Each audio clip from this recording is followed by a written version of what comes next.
vous inquiétez pas, ça m'arrive. Bonjour à tous. Julie m'a demandé d'intervenir un peu pour la société Vidal. Je pense que tout le monde ici connaît le dictionnaire Vidal. En général, quelque chose d'assez connu. C'est pas trop ça dont je vais vous parler aujourd'hui, hein, pas du dictionnaire. Voilà, donc moi je suis Nicolas Cové, je suis développeur, excusez-moi, je suis DSI chez Vidal, mais je suis avant tout développeur. Merci pour cette introduction des pratiques qu'on partage complètement et c'est très bien de les remettre en avant. C'était une très très belle presse à mon sens. Je vais vous parler aujourd'hui en fait des Clinical Decision Support. Donc c'est un peu ce que fait Vidal. Alors je vais pas être un spécialiste des Clinical Decision Support. Hein. Donc comprenez dans Clinical Decision Support aide à la décision médicale. Voilà, c'est un peu les outils que Vidal va fournir pour aider à la décision médicale. Et comment ces outils, on va les interfacer aujourd'hui avec le système d'information hospitalier. On a utilisé Fire. Alors d'abord, Vidal. Alors Vidal, il faut nous voir aujourd'hui non plus comme un dictionnaire, hein, c'est des choses qu'on faisait il y a longtemps, mais comme vraiment une base de connaissances autour du médicament ou de la santé en général. Donc l'histoire, elle a commencé chez nous il y a plus de 100 ans, donc on est un peu plus vieux que Doctolib. Et ça, c'est le premier dictionnaire en 1913, hein, il n'était pas épais. On le réédite chaque année, c'est le meilleur goodies qu'on ait sur les salons. Donc si un jour on fait un meet-up, on vous réservera des super dictionnaires de 1913, c'est quand même assez sympa. Et donc, au fur et à mesure, le dictionnaire il a grossi, et bien sûr, comme dans tous les dictionnaires, Vidal a commencé à devoir développer des index. Des index pour que le médecin, bêtement, aux premières pages, il ait des ordres alphabétiques pour se repérer et trouver les bons médicaments. Donc il y a l'index par A, B, C, D, E, facile, mais après on a développé des index par classe thérapeutique, des index par pathologie, etc. etc. Tout ça, c'est des terminologies qu'on a dû plus tard maintenir. Et puis en même temps qu'on avait différentes terminologies et classifications, on les a associées. On a fait des liens entre les terminologies sur les pathologies et les terminologies sur les médicaments. Pour savoir, tel médicament, on peut l'utiliser dans telle pathologie. Et donc ça nous a donné ce genre de graphe, de graphe un peu sémantique, où on est capable de relier des pathologies à des médicaments à des molécules, etc., etc. Bon, je suis pas non plus médecin, donc je vais pas rentrer trop dans les détails, je dirais des bêtises. Et puis, grâce à ces graphes de terminologie, on est capable de sortir des règles pour aider le médecin à la décision. Et c'est ça qu'on va fournir aujourd'hui à la plupart des éditeurs hospitaliers. Donc voilà, donc on a nos terminologies ici. Nos terminologies qu'on utilise en général sont des terminologies pivots ou reliées avec les terminologies standards qu'on retrouve dans le monde. On met une couche d'API. Alors, suivant les éditeurs, elle va être desktop native sur le laptop du médecin, en ligne avec des API REST, ou même on propose des machines virtuelles ou à des éditeurs qui eux-mêmes veulent héberger nos API sur leur serveur ou à des hôpitaux. Et donc en gros, ce qu'on va prendre en entrée souvent, c'est des informations sur le patient, des informations sur la prescription, et puis on va faire un certain nombre de recommandations là-dessus. Alors sur l'hôpital, donc on a interfacé aujourd'hui 82% des éditeurs médicaux en hôpital. Alors ils sont tous là, je ne vais pas vous les citer. Et il faut savoir aussi qu'on couvre qu'on est présent un peu dans le monde. On n'est pas que en France. Top la pub. Donc le Clinical Decision Support qu'on fournit quand même le plus et qu'on fournit à tous ces éditeurs, c'est en général la sécurisation de la prescription. Donc je vous ai dit, on passe le patient, on passe l'ordonnance, et puis nous on va dire attention, ce médicament, il rentre en interaction avec un autre médicament, il ne faut pas les associer dans la même voie d'administration, c'est contre-indiqué pour la femme enceinte ou en fonction de l'âge, etc., etc. C'est comme ça que les éditeurs nous voient aujourd'hui et c'est là-dessus qu'ils nous interfacent. Alors là, ça c'est très bien. Ça, à peu près, on peut dire qu'on sait le faire. En tout cas, les éditeurs pensent qu'on sait le faire et les clients aussi. Et ils nous ont interfacé, on a vu 80 et quelques %.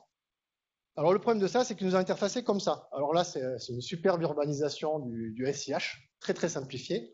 Mais en gros, voilà, j'ai un logiciel de prescription et puis il a mis la base Vidal derrière.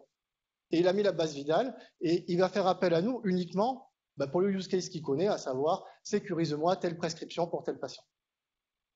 Et ça, c'est un peu notre problème. Alors merci pour l'iceberg, je me suis fait piquer juste avant. Eh oui, c'est que le problème, c'est que je vous ai montré un superbe réseau sémantique avec plein de données, sauf qu'en vrai, dans la vraie vie, les éditeurs, ils vont utiliser que ça. Pourquoi? Parce que il y a que ces données-là qui monopolisent et qui mettent à disposition aux médecins dans leur interface. Voilà, ben, alors nous, on a tout ça, c'est bête. Zut, comment on fait pour avoir tout ça? Parce qu'effectivement, Vidal, ben, nous, on n'a pas envie de jouer sur le côté du terrain. Normalement, c'est là que vous devez rire, hein. Alors pour ceux qui ne connaissent pas le foot, tant pis, hein, j'ai pris le foot. Non, nous, on n'a pas envie de jouer que latéral. On aimerait utiliser un peu plus au centre du SIH. Et donc jouer un peu plus comme Zidane ou comme Griezmann, toucher un peu plus de ballons et participer un peu plus au jeu. Et pour ça, pour que moi, mes clinical issue support puissent fonctionner, il faut qu'on me donne les ressources de data en entrée. Il faut qu'en plus de la prescription, on me donne les résultats de biologie. Ou qu'on me donne le plan de soins pour savoir quand est-ce que le médicament, vous pensez l'administrer. Comme ça, je vais pouvoir avoir des aides à la décision beaucoup plus pertinentes. Merci. Pertinentes. Exemple, Arturo Vidal, 32 ans, qui rentre en infectiologie. Donc ça serait donné plutôt. Bon, là aussi, hein, Isabelle, je prends quelques libertés. Mais je dirais plutôt par le contexte patient. Un code Lowing pour un résultat d'examen de débit filtration glomérulaire de 39 ml par minute. Un médicament qui s'appelle l'amicacine en injection, qui a un code UCD ici. Et puis l'administration par le plan de soins qui est prévu à être donné à 8h39. Bon, si j'avais toutes ces informations, que je pouvais le faire passer par mon réseau d'alignement terminologique. Alors pourquoi alignement terminologique? Pour savoir que ça me permet de savoir que ce médicament, il correspond à telle molécule, un aminoside, que tel code Lowing avec telle valeur, ça correspond à un insuffisant rénal, etc., etc. Donc, si j'étais capable de le faire tourner dans mon réseau terminologique et d'appliquer mes règles, je pourrais dire au médecin, au pharmacien ou à l'infirmière, attention, le patient Arturo Vidal, il déclenche une aide à la décision parce que il faut pas prescrire un aminoside pour un insuffisant rénal. Bon, ce genre de choses. Hein. Encore une fois, attention à la valeur scientifique de ce que je dis. J'ai essayé ma première année de médecine, mais ils m'ont pas voulu. Donc j'ai arrêté en première année. Alors, cool. On se dit, ça va être simple, on va aller chercher ces données dans le SIH. Alors ça, c'est un schéma que j'ai piqué à la nappe avec la représentation d'un système hospitalier fonctionnel. Alors j'ai dit, c'est génial, a priori, je trouve ça a l'air bien organisé, j'ai trouvé le contexte patient par là, ces informations par là. Et je vais pouvoir faire mon aide à la décision. Et quand on a essayé, nous, de faire ça, nous, Vidal, hein, fournisseur d'aide à la décision, hein, on n'est pas Innovacom, hein, c'est pas notre métier, on n'est pas Interop Santé, c'est pas notre métier de maîtriser l'interopérabilité au sein du SIH. Donc, on a essayé d'aller chercher nos données. Voilà, on a été confronté à ça. Ça a été très compliqué. Aller chercher les données dans les bases de données, dans les gros SIH, c'est complexe. Ne serait-ce que pour savoir qui est présent à quel moment dans l'hôpital, déjà, rien que ça, c'est un challenge. Et donc, pour nous, pauvre producteur de clinical issue support, c'est quasiment inaccessible. En tout cas, c'était quasiment inaccessible. Parce qu'aujourd'hui, HL7, donc, qui est l'organisme qui s'occupe de toutes ces normalisations de flux au sein des hôpitaux, nous annonce FHIR aujourd'hui, il y a quelques années. Et FHIR, pour ceux qui ne le sauraient pas, ça veut dire Fast Healthcare Interoperability Resource. Et là, on se dit super, c'est bon, on va pouvoir jouer milieu de terrain, on va pouvoir accéder à nos ressources en direct live et facilement.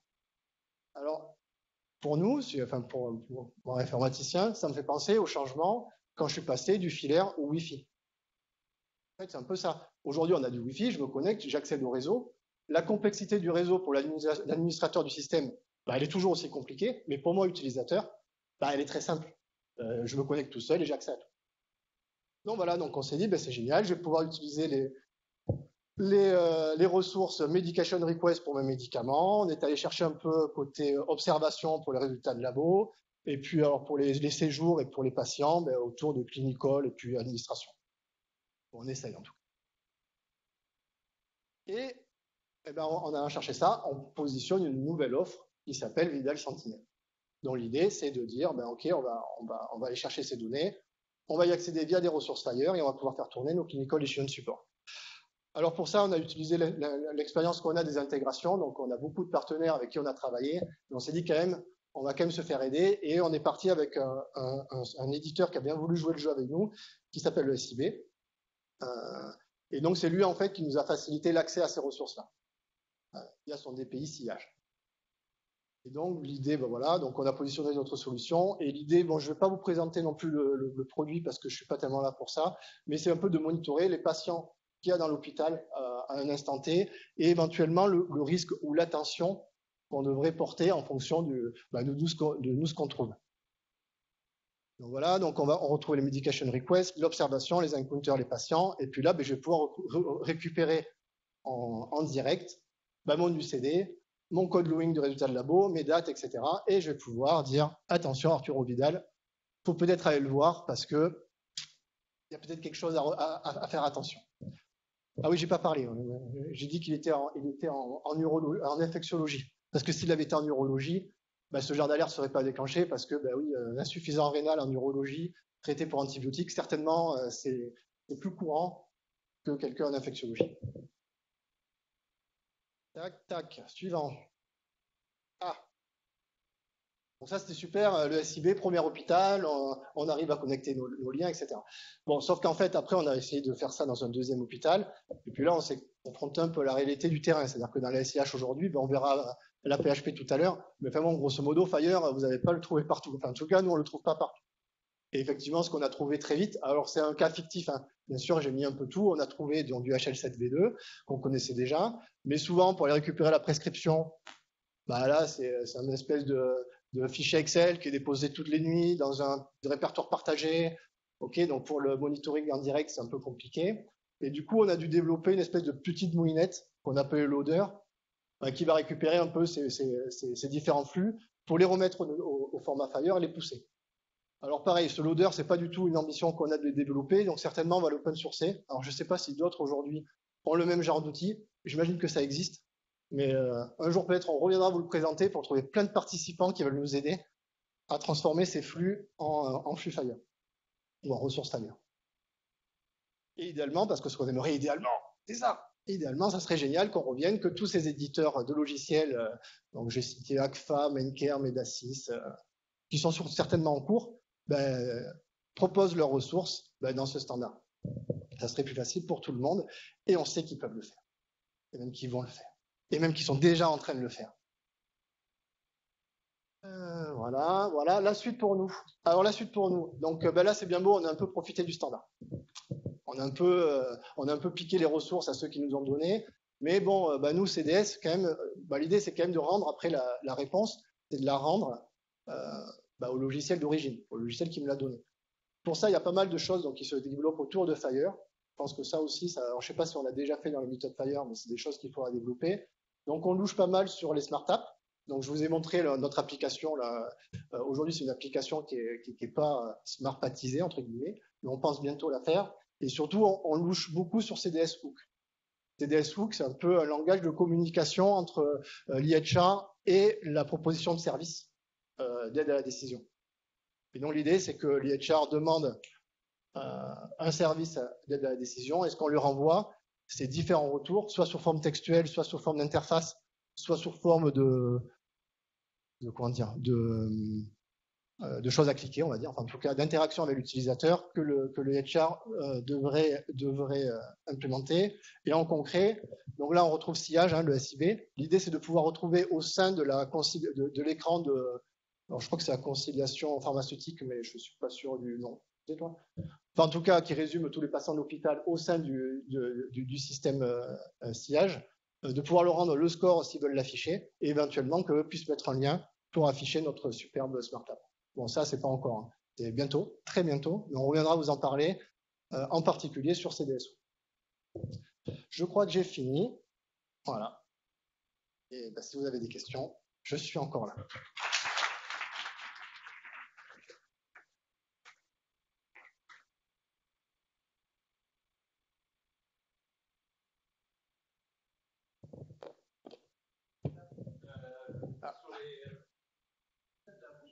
Ouais.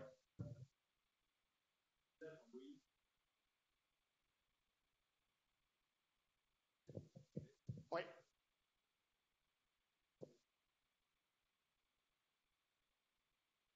Alors, pas le loader, non. Pas le loader. Ce qui va nous permettre de faire le transcodage à la volée, c'est les alignements terminologiques que nous, on va avoir chez Vidal. C'est-à-dire, tu vas pouvoir rentrer avec un code, je sais pas moi, un ABM, je dis des bêtises, un ABM, et puis nous, faire savoir que notre règle, même sur un code NABM, je peux savoir que c'est un insuffisant rénal quand même. Donc, que ça soit du loading, du NABM, etc., on va faire à ce niveau-là, en fait, l'alignement terminologique. Le loader, lui, c'est juste un truc très technique, en fait, qui prend qui prend, ouais, exactement, qui change de forme.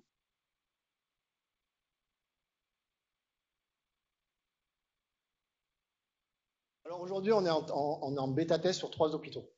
Voilà. Comment vous gérez la synchronisation entre les données existantes et d'autres? Copier, est-ce que vous avez Alors aujourd'hui, on copie.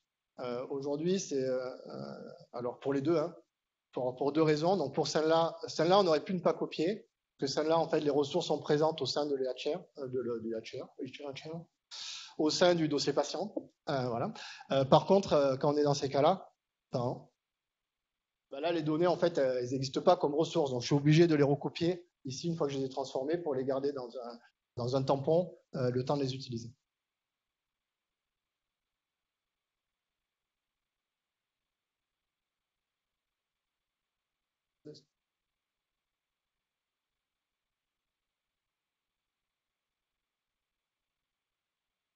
Ouais, exactement. Bah, alors, c'est bon. Alors, ouais, non, enfin, oui. En fait, le but, c'est de résoudre ça, en fait, par ces choses-là. C'est-à-dire qu'avant, effectivement, dans les alertes qu'on propose aujourd'hui, c'est des alertes qui sont très réglementaires et tu as beaucoup d'alertes fatigue. Là, justement, l'idée, c'est de limiter cette alerte fatigue. Et quand tu la limites, ben, tu la limites en prenant le plus de contexte possible. Plus tu prends du contexte, plus tu vas en enlever. Genre l'alerte de l'insuffisance rénale pour quelqu'un qui est en neurologie, ben, tu la fais pas parce que tu sais qu'il a, enfin, tu sais qu'il est insuffisant, enfin, que c'est, bon, je dis pas des énormes bêtises, mais en tout cas, qu'il y a moins de risques que dans un autre système. Et donc c'est ça l'idée, c'est de réduire la fatigue en laissant un espèce de monitoring. Bon, moi après, je suis pas allé tester aux utilisateurs, on espère que ça va marcher, mais pas encore. Ça aussi, c'est des choses qui viendront peut-être après. D'abord, avant d'apprendre, il faut déjà capter la donnée. Et une fois qu'on aura peut-être capté la donnée, on pourra mettre en place des choses d'apprentissage dans l'hôpital.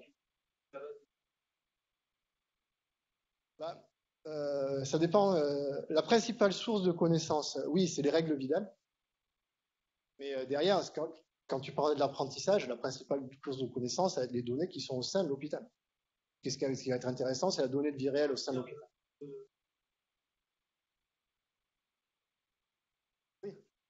Mais ça va venir de la base. Ça, je vais te le donner. Mais certainement que dans l'hôpital, ils vont te dire, oui, ça, c'est le truc réel. Mais en fait, moi, dans mon hôpital, ouais, exactement. Voilà. Et donc, bien sûr, à un moment, tu vas vouloir pouvoir soit apprendre dans l'hôpital pour adapter tes scores. J'imagine. Bon, c'est pas, nous, on n'en est pas là. On essaye de faire des tuyaux.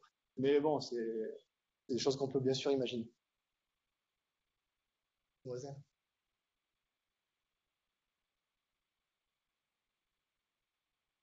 vous avez Ouais. Euh, le visage sur un patient? non. Alors, dans ce cas-là, non, on est forcément au sein de l'hôpital. Alors je ne dis pas qu'un jour on ne voudra pas aller en dehors, mais bon, il y a quand même quelques réglementations un peu compliquées. Et pour l'instant, non, on va s'attaquer juste au sein de l'hôpital pour des raisons de GDPR, de certificat, d'hébergement de données de santé, tous ces trucs-là. Voilà.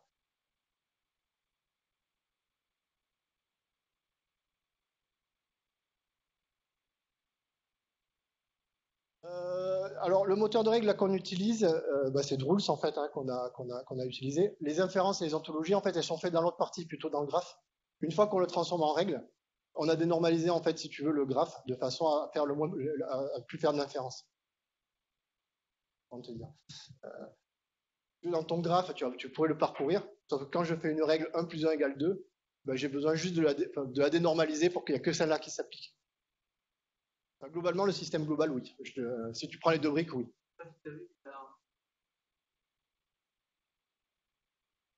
Bah non, on l'a pas utilisé. Enfin, du coup, il n'y a pas d'ontologie dans ce système-là. Les ontologies, elles sont derrière pour manager en fait la connaissance, pour la gérer. Mais après, une fois qu'on l'a managée, on va dénormaliser du style. Tu vois, tout à l'heure, je disais que sur l'insuffisant rénal, on va savoir que tu es insuffisant rénal si tu as tel code Loink ou tel autre code Loink ou tel code NABM ou tel machin. Tout ça veut dire insuffisant rénal. Mais finalement, quand j'ai créé ma règle, j'ai dénormalisé sur les codes. On en reparlera si tu veux. Après, je peux être pas très clair. Avec un papier et un crayon, ça peut être plus simple.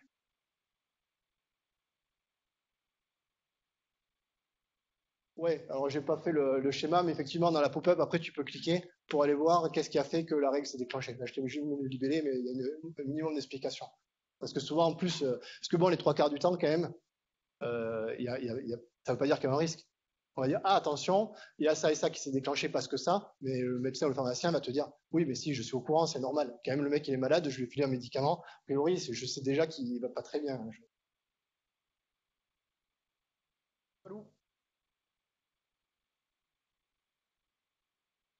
Écoute, il le présente, donc il y a les journées du CIB je crois, qui se tiennent mercredi et jeudi, je crois, où il y a le premier retour utilisateur. Donc j'espère qu'ils vont dire du bien, mais bon, pour l'instant, j'en ai pas entendu de mal, mais bon, je ne suis pas concentré sur le retour utilisateur. C'est pas mon premier intérêt, je dirais.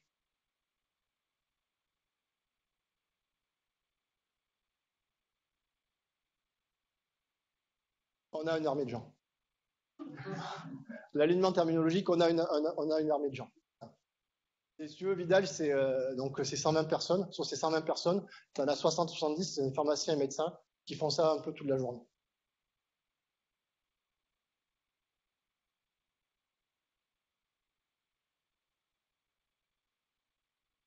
Allez voir pendant les bières et les pizzas. Merci Nicolas. C'était une super présentation de Fire et de son usage. Et j'ai bien aimé ça. J'y crois vraiment et c'est aussi pour ça que c'est important d'en parler et d'en parler aussi aux nouvelles sociétés. Même si c'est compliqué pour un Medasys ou pour un Innovacom de tout refaire sur un nouveau standard, pour les tout nouveaux qui se construisent aujourd'hui, bah, c'est gratuit. Et du coup, voilà, j'encourage fortement à se lancer sur Fire. Alors.